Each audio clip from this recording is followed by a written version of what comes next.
வருகிற 19ஆம் தேதி சாம்பியன் கோப்பை போட்டி வந்து பாகிஸ்தானில் நடைபெற போகிறது. குறிப்பாக பாகிஸ்தானியர்கள் பெரும் உற்சாகத்தில் இருக்காங்க. காரணம் என்னென்னா, ரொம்ப காலமாக அங்கே வந்து மேட்ச் விளையாடுறதே சேஃபே கிடையாது அப்படின்னு ஒரு பக்கம் வந்து பாகிஸ்தான் இந்த மாதிரி உலகக்கோப்பை, சாம்பியன் கோப்பை, அப்புறம் மொத்த சீரீஸ்லாம் வந்து நடத்தக்கூடாது அப்படின்னு தடை வச்சுருந்தாங்க. அதுக்கு காரணம் என்னென்னா, ஒரு பாதுகாப்பற்ற நாடு, அது மாதிரியான ஒரு விஷயம். பல ஆண்டுகளுக்கு முன்னாடி இலங்கை வீரர்கள் வந்தபொழுது நடந்த ஒரு தாக்குதல், அந்த தாக்குதல் மயிரில் உயிர் தப்பி அந்த இலங்கை வீரர்கள் தப்பிச்சா போதுன்னு ஓடின ஒரு விஷயம். அதன் பிறகு ஒட்டுமொத்தமாக பாகிஸ்தான் போய் விளையாடுறது சரியான விஷயமே கிடையாதுப்பா, அது வந்து வேணான்னு இந்தியா அந்த நிலைப்பாடில் இன்னும் உறுதியாக இருக்குது. இந்த சாம்பியன் டிராஃபியில் கூட நாங்கள் கலந்துக்க மாட்டோம், கல்ஃபில் கொண்டு போய் வைங்க அப்படின்னு சொன்னது இது போய்கிட்டே இருக்குது. வந்து அதெல்லாம் மீறி பாகிஸ்தானுடைய பொருளாதாரம் ஒரு பக்கம் எழுந்துக்கிட்டே இருக்குது. அவங்களுக்கு வந்து கிரிக்கெட் நடத்தினால்தான் அந்த பொருளாதாரம் மேலும் இதுவாகும், சுற்றுலா வளர்ச்சி, இது மாதிரியான விஷயங்கள்லாம் இருக்குது. வந்து அவங்க ஐசிசி கிட்ட வைக்கிற முறை இதுவானது என்னன்னா, எங்களுக்கு மேட்ச் நடத்த, சீரியஸ் நடத்த நிறைய அனுமதி கொடுங்க, நாங்கள் வந்து அந்த நாட்டுக்கிட்ட நாங்கள் பேசுகிறோம், நான் உங்களுக்கு எந்த அளவுக்கு பாதுகாப்பு கொடுக்க முடியும்னு நாங்கள் கொண்டு வரோம் அப்படின்னு சொல்லி அப்புறமா ஒவ்வொரு நாடாக உள்ளே வர ஆரம்பிச்சது. கடந்த சில நாட்களுக்கு முன் நியூசிலாந்து அணி வந்து பாகிஸ்தானுக்கு சுற்றுப்பயணம், ஒரு சாம்பியன் டிராஃபியோ அல்லது ஒரு தொடரோ ஒரு ட்ரையாங்கிள் சீரீஸோ நடந்தான்னு வச்சுங்க, அந்த நடக்கிறதுக்கு முன்னாடி அந்த கலந்துக்கிற அந்த அணிகள் வந்து ஒரு வார்ம் அப்பாக இருக்கட்டும்னு ஒரு தொடர் ஒன்று விளையாடுவாங்க. என்னென்னா அந்த மைதானம், அந்த சீதோஷ நிலை, இதெல்லாம் எப்படி இருக்குன்னு தெரிஞ்சுக்கிறதுக்காக. எனக்கு நல்லா ஞாபகம் இருக்குது, நாங்களாம் படிச்சுக்கிட்டு இருந்த காலகட்டத்தில் இந்தியா, ஆஸ்திரேலியா, வெஸ்ட் இண்டீஸ், ஏன்னா அப்போ தான் வந்து ஆஸ்திரேலியாவில் வேர்ல்டு கப் வந்து நான் 90ல் சொல்கிறேன், 91ல் குறிப்பாக இந்த இந்தியா, வெஸ்ட் இண்டீஸ், ஆஸ்திரேலியா அதில் வந்து இந்தியா செம்மையாக அடி வாங்கிச்சு, வந்து அடின்னு அடி வாங்கிச்சு. வந்து அது காரணம் என்னன்னு சொல்லும்போது, நாங்கள் போய் அந்த மைதானத்தை, இந்த சீதோஷ நிலை இதெல்லாம் தக்க வச்சுக்கிறத நான் பார்த்துக்குறோம் அப்படின்னு. அதை போல தான் நியூசிலாந்து பாகிஸ்தானுக்கு வந்து விளையாட வந்தாங்க. அங்கே இருக்கிற நியூசிலாந்தில் இருக்கிற சில உள்ளூர் மீடியாக்கள்லாம் என்னன்னாங்க, ரொம்ப ஜாக்கிரதையாக போங்க, பார்த்து போங்க, மறுபடியும் என்னென்னா பாதுகாப்பற்ற நாடு அப்படின்னு சொல்லிக்கிட்டு இருக்காங்க பொழுது, பாகிஸ்தான் மறுபடியும் ஒரு திடமான உறுதியான ஒரு தகவலை சொல்லிச்சு. வந்து இப்படியா நீங்கள் வெளியே வந்து இதை வந்து பிரகடனப்படுத்தாதீங்க, நீங்கள் வாங்க வந்து விளையாடுங்கன்னு. குறிப்பாக ரொம்ப முக்கியமாக எல்லாரும் கவனிக்கப்பட்ட ஒரு மேட்ச், அந்த மேட்ச்சில் ஃபஸ்ட்டு ஒன் டே மேட்ச்சில் ரச்சின் ரவீந்திரா அவருக்கு ஏற்பட்ட அந்த காயம்தான் ஒட்டுமொத்தமாக பேசப்பட்டது. கிட்டத்தட்ட இப்போ வரைக்கும் பார்த்தீங்கன்னா நியூசிலாந்து அணி வந்து இந்த ரச்சின் ரவீந்திராவுடைய அந்த காயத்திலிருந்து அவங்களால மீள முடியல. அவர் மீளுவாரா இல்லையான்னு தாண்டி அவங்களால மீள முடியல. காரணம் என்னன்னா, சாம்பியன் டிராஃபியோடைய கீ பிளேயர் அவர் தாங்க. வெற்றி விழா படத்தில் சலீம் கவுர் சொல்கிற மாதிரி தான் வந்து எனக்கு 2 பேரை ரொம்ப பிடிக்கும். ஒருத்தன் மைதானத்தில் விளையாடுறவனை அவன் ஜெயிக்கிறவன், மைதானத்தில் விளையாடி தோக்கிறவன், ஆனால் வெறுமனே பார்த்துட்டு இருக்கான் பாரு அவன் ஜடம் அப்படின்னு ஒரு டைலாக் ஒன்று சொல்லுவார், ஒரு ஃபேமஸான டைலாக்கை. அதுமாரி மைதானத்துக்குள் போயிட்டா எந்த வீரருக்கும் வந்து ஒரு அந்த என்னதான் பாதுகாப்பு இருந்தாலும் சில நேரங்களில் அந்த விபரீதமான சில படுகாயங்கள் இதெல்லாம் நடக்கிறது உண்டு. வந்து நீங்கள் கிரிக்கெட்டும் வந்து ஒரு கடுமையான உடல் சார்ந்த விளையாட்டு. வந்து ஃபஸ்ட்டு ஃபுட்பால்னு சொல்லுவாங்க, எல்லா விளையாட்டும் உண்டு. ஃபுட்பாலுக்கு பிறகு மிக அதிகம் பார்க்கக்கூடிய ரசிகர்கள் பார்க்கக்கூடிய விளையாட்டு கிரிக்கெட். வந்து அதுவும் வந்து தெற்காசியாவில் கொண்டாடக்கூடிய ஒரு விளையாட்டு, மாற்றுக்கருத்தில். ரச்சின் ரவீந்திராவுக்கு இந்த இன்ஜுரி ஏற்பட்டிருக்கு. அவர் வந்த பந்தை வந்து தவறாக கணித்து பிடித்ததினால் இந்த நெத்தியோடைய பகுதியில் வந்து பலமான காயம் ஏற்பட்டிருக்கு. புருவம் கூட அதில் அடிபட்டு தையல் போடுற அளவுக்கு மாறி இருக்கு. கிட்டத்தட்ட அவர் மீண்டு வர்றதுக்கு 6-7 மாதங்கள் ஆகும்னு ஒரு தகவல். வந்து நிச்சயமாக இந்த வருகிற அந்த சாம்பியன் டிராஃபியில் அவரால் வந்து பங்கேற்க முடியாது அப்படின்னு நியூசிலாந்து அணி நிறையவே உடஞ்சி போயிட்டாங்க. அதுக்கான காரணம் என்னன்னா, இந்திய மைதானங்கள் குறிப்பாக வந்து சவுத் ஏஷியன், அதாவது இந்தியா, பங்களாதேஷ், பாகிஸ்தான், இலங்கை, இந்த மாதிரியான மைதானங்களில் ரச்சின் ரவீந்திரா சும்மா சுழட்டக்கூடிய ஒரு ஆல்ரவுண்டர். நீங்கள் பவுலிங் போட்டாலும் பின்னி எடுத்துருவார், பேட்டிங்கில் வெளுத்துருவார். காரணம் என்னென்னா, நம்மூர் பையன், முக்கியமாக நம்மூர் பையன். நீங்கள் உருவத்தையே பார்த்துருப்பீங்க, யாரா அது இந்தியன்ஸ் மாதிரி இருக்காப்புல இந்த பையன் வந்து சும்மா கலக்கிறான், பாலை வந்து கவட்டிக்குள்ளே விட்டு தூக்குறானையா அப்படின்ற அளவுக்கு இருந்தது. வந்து பேட்டிங்லேயே நான் ஒன்றும் சலைச்சவன் இல்லை. அதுவும் குறிப்பாக இந்திய மைதானங்களில் அடி வெளுத்து கட்ட ஆரம்பிச்சாப்புல. அதனால தான் பார்த்தீங்கன்னா ஐபிஎல்ல முதல் டோக்கனா ரச்சின் ரவீந்திராவுக்கு போடுவோம்பான்னு சொல்லி ஏலத்தில் எடுத்தாங்க. வந்து இப்போவும் சிஎஸ்கேவில் இருக்கார். இப்போ ஒரு பிரச்சனை என்னன்னா, இந்த வர ஐபிஎல்லையும் அவரால் பங்கேற்க முடியாது அப்படின்ற ஒரு விஷயம் தான். 90 காலகட்டங்களில் அவங்க அப்பா, 90க்கு முன்னாடியே அவங்க அப்பாவுக்கு வந்து ஒரு பெரிய கிரிக்கெட் பிளேயர் ஆகணும்னு ஆசை. நீங்கள் பெரும்பாலும் கிரிக்கெட் பிளேயருடைய தந்தையெல்லாம் பார்த்தீங்கன்னா அவர்களால் ஆக முடியாது. யுவராஜ் சிங்கோட அப்பா கூட இருந்திருக்கார் டீமில், பெரிய அளவில் ஷைன் பண்ண முடியல, மகனை கொண்டு வந்தார். இது வந்து நெப்போட்டிசம் சினிமா மாதிரிலாம் கிடையாது. மேபி இதில் திறமை இருக்கிறவங்க வந்துடலாம். குஜராத்தில் ஒரு மசூதிக்கு பக்கத்தில் அக்தர் வித்து கொண்டிருந்த ஒரு சாதாரண ஒருத்தர், சாமானியனுடைய மகன்கள் தான் இர்ஃபான் பதானோ யூசப் பதானோ. வந்து 2 அண்ணன் தம்பிகளும் அவ்வளோ கலக்கிறாங்க. இதில் வந்து பாகுபாடு கிடையாது, இருக்குது, பாலிடிக்ஸ் இருக்குது. அதை தாண்டி திறமையானவர்களை கொண்டு வந்து நிறுத்தணுன்ற ஒரு விஷயம் இருக்குல்ல. அதில் நீங்கள் பூம்ராவே எடுத்துங்க. பூம்ரா எந்த பெரிய பயிற்சியாளர்கிட்ட பயிற்சியை எடுத்துல, உள்ளூர் பயிற்சியாளர்கிட்ட பயிற்சியை எடுத்து தடால்னு அண்டர் 19 வந்தவர். வந்து இதே போல தான் வந்து ரச்சின் ரவீந்திராவுடைய அப்பாவுக்கு வந்து கர்நாடகா டீமில் ஏறக்குறைய கர்நாடகா டீம் வரைக்கும் போகிற அளவுக்கு தான் இருக்குது. ரஞ்சி டிராஃபிக்லாம் அவளால் விளையாட முடியல. வந்து அவருக்கு அந்த வருத்தம் இருக்குது. வந்து இருந்து மகனை வந்து எப்படியாவது கொண்டு வந்து சேர்க்கணும்னு பார்க்குறாரு. அதுக்குள்ளே வந்து ஃபேமிலியே வந்து 90 காலகட்டங்களில் நியூசிலாந்தில் போய் செட்டில் ஆகிறாங்க. நியூசிலாந்தில் போய் செட்டில் ஆகும்போது நியூசிலாந்தில் தன் மகனை சின்ன வயசுலேருந்தே வந்து இந்த கிரிக்கெட்டுக்கு வந்து அவர் தயார்படுத்தி அவர் வந்து அண்டர் 19 வரும்பொழுது கான்வே அப்படின்ற ஒரு ஜோடி, பெரும்பாலும் ஜோடிக்கு வந்து ஒரு பொருத்தம் உண்டு. வந்து இப்போ வந்து சஞ்சய் மஞ்சரேக்கர், சச்சின், அப்புறம் நவ்ஜோத் சிங் சித்து, ஸ்ரீகாந்த், இப்படி நிறைய பேரை சொல்லிக்கிட்டே போகலாம். வந்து தோனி, ஜடேஜா, இப்படி இவங்க 2 ஜோடிகள் இருக்கு இல்லைங்களா. இந்த ஜோடிகள் வந்து எப்பவுமே வந்து மைதானத்தில் கலக்கி எடுத்துருவாங்க. அதே போல் இந்த கான்வேவும் ரச்சின் ரவீந்திராவும் அந்த அளவுக்கு ஒரு பிரிக்க முடியாத ஒரு ஸ்டார் ஜோடியாக மாறுறாங்க. டீமுக்குள்ளே ஒன்றாவும் வந்து வராங்க. வந்து குறிப்பாக வந்து அவங்க அந்த அண்டர் 19 பிறகு ஒரு உள்ளூர் போட்டியில் விளையாடுறாங்க. அந்த உள்ளூர் போட்டியில் தான் ஒட்டுமொத்த நியூசிலாந்து அணியும் இவங்க கவர்றாங்க. வந்து ரைட்டு, அந்த அளவுக்கு பெரிய இன்ஜுரி ஏற்பட்டிருக்கு அப்படின்றத அவங்க சரியான ஒரு அறிக்கை கொடுக்கல. அதே சமயத்தில் நியூசிலாந்து அணி இன்னொரு குற்றச்சாட்டை ஒன்று வச்சுருக்காங்க. என்னன்னா, இந்த பாகிஸ்தானில் இருக்கீங்களா மைதானம், இந்த மைதானத்தில் இருக்கிற லைட்டெலாம் பார்த்தீங்கன்னா இப்போ ஹைதர் அலி காலத்தில் போட்ட லைட்டுங்க. வந்து இப்போ எல்லாம் நவீன விளக்குகள். வந்து உங்களுக்கு அதாவது ஆஸ்திரேலியாவில் வந்து மைதானத்து ஓப்பன் மைதானமே கிடையாது, கவர்டு மைதானம் கொண்டு வந்துட்டாங்க. வந்து அங்கே அதிநவீன லைட்ஸ்லாம் கொண்டு வந்து, முன்னெல்லாம் பெரிய பெரிய டவர்லாம் இருக்கும் பாருங்க, அந்த டவரே இல்லாமல் சின்ன சின்ன லைட்டுகளை வந்து குறைவாக வச்சுட்டு அதில் அவ்வளோ பிரைட்னஸ், அவ்வளோ தொழில்நுட்பத்தை கொண்டு வந்துட்டாங்க வந்து ஆஸ்திரேலியா.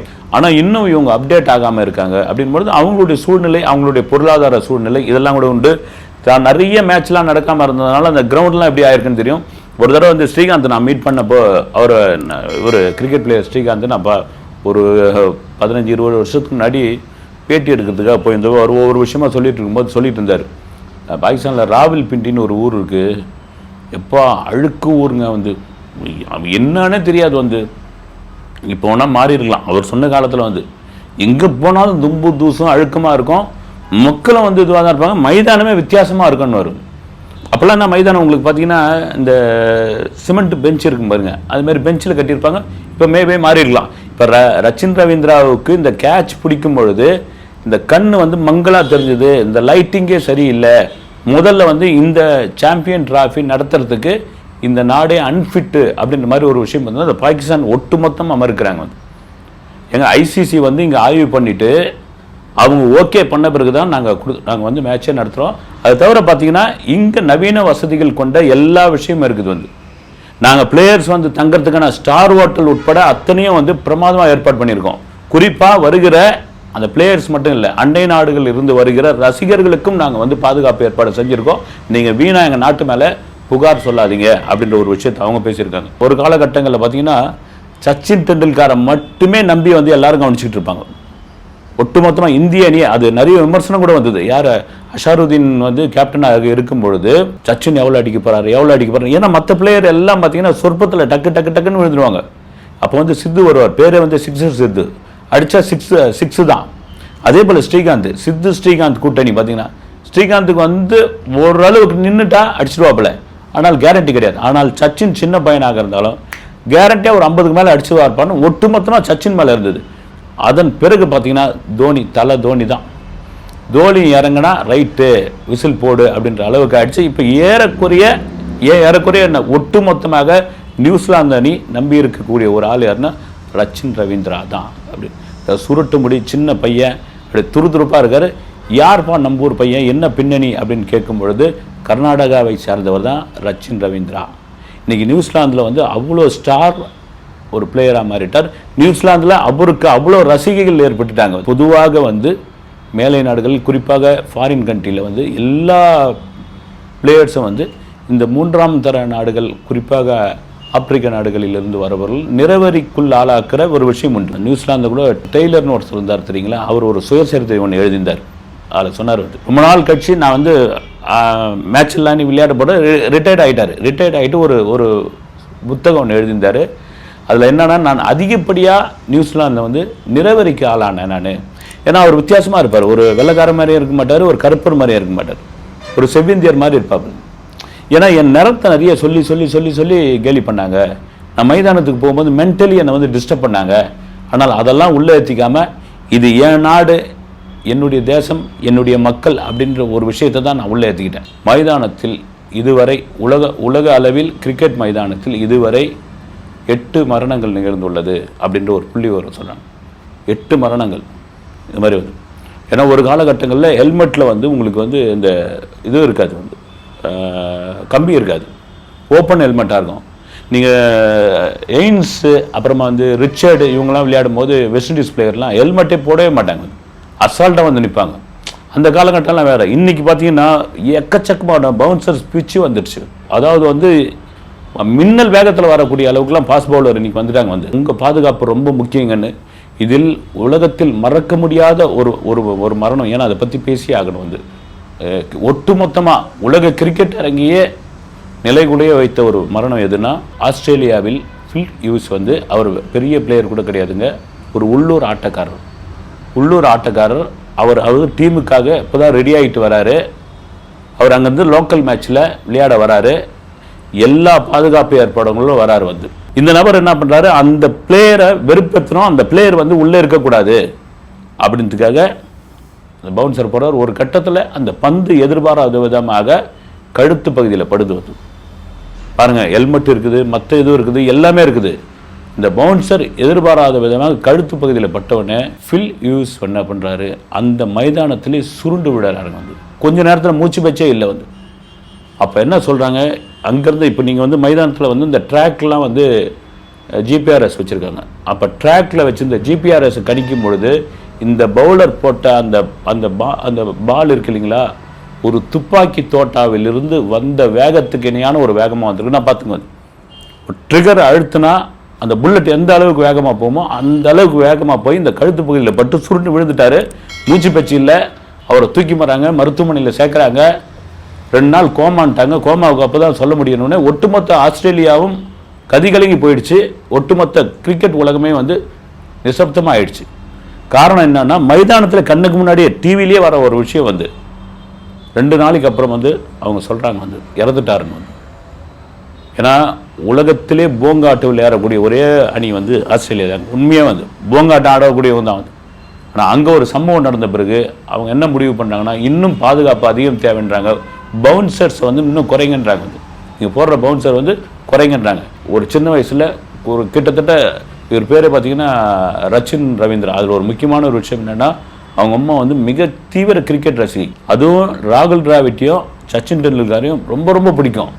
அதாவது ராகுல் டிராவிட்டையும் சச்சின் டெண்டுல்கரையும் சேர்த்து தான் ரச்சின் ஒரு பேரையே வச்சுருக்காங்க.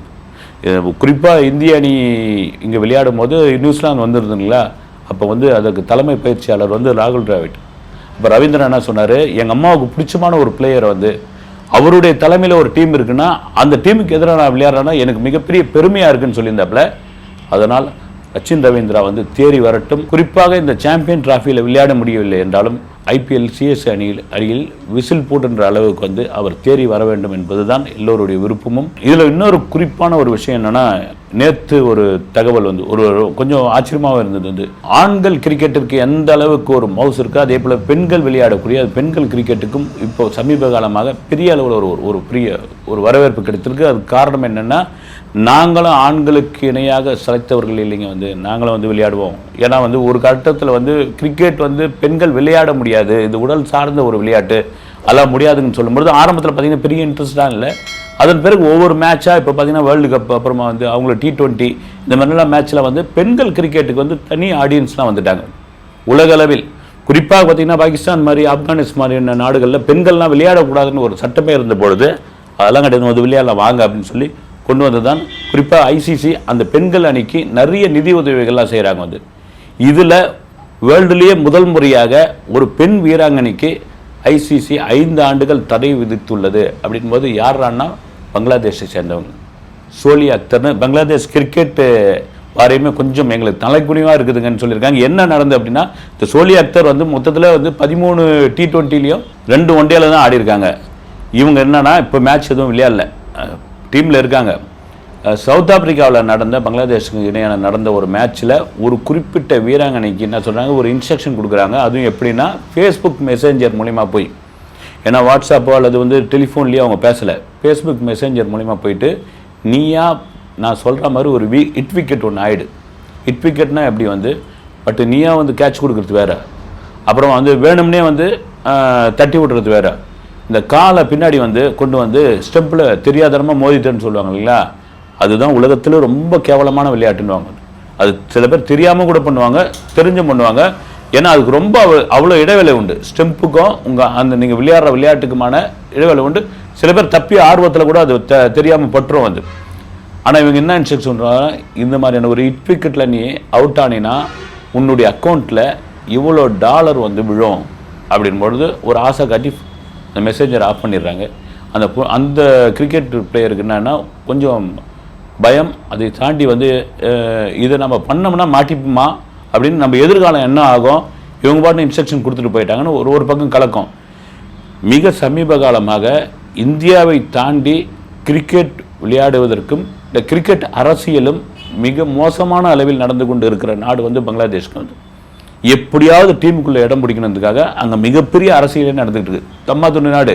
அப்போ இந்த பிளேயர் என்ன பண்ணுறா, போய் நேராக ஐசிசிக்கிட்டே கம்ப்ளைண்ட் பண்ணியாச்சு. வந்து இந்த கிரிக்கெட் பிளேயர் என்கிட்ட வந்து சூதாட்ட புகார் கொடுத்தாங்க, சூதாட்டம் விளையாட சொன்னாங்க அப்படின்னு ஒரு புகார் கொடுத்தாச்சு. புகாரை விசாரித்தப்போ உண்மையாயிடுச்சு. 5 வருஷம் தடை.